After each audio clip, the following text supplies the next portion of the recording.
很多人问我，读中二那年，金铺太子爷为什么愿意被我当着40多位同学面前扇他一个耳光的呢？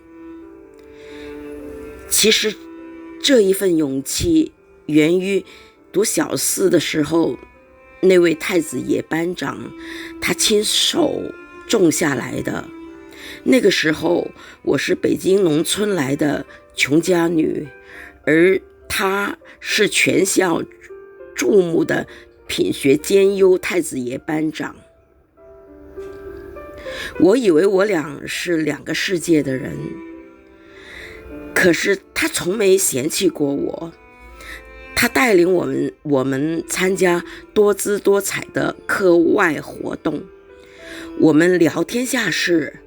在被他欣赏之下，我发现原来知识和才华真是可以跨越贫富的。因着班长的接纳，当我中2遇到金铺太子爷的时候，我已经不再是一个自卑的小姑娘，我敢和他自然沟通，做自己。我的自信才是我们的友谊基石。他保护我的自尊，是因为我值得。我是曹巨人外孙女，今天想将这一份被看见的力量送给你。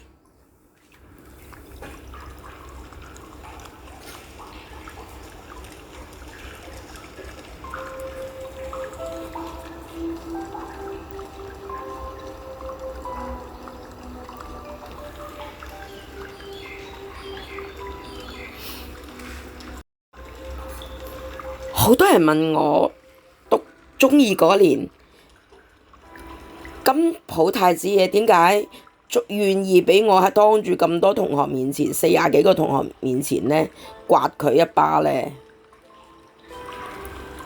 其實呢一份勇氣源於讀小4嘅時候，嗰位太子爺班長佢親手種落嚟嘅。嗰時呢，我係北京農村嚟嘅窮家女，而佢係全校矚目嘅品學兼優太子爺班長。我以為我哋2個係2個世界嘅人嚟嘅，但係佢又冇嫌棄過我喎。佢帶領我哋參加多姿多彩嘅課外活動啦，我哋傾天下事。喺被佢欣賞之下呢，我發現原來知識同埋才華真係可以跨越貧富㗎。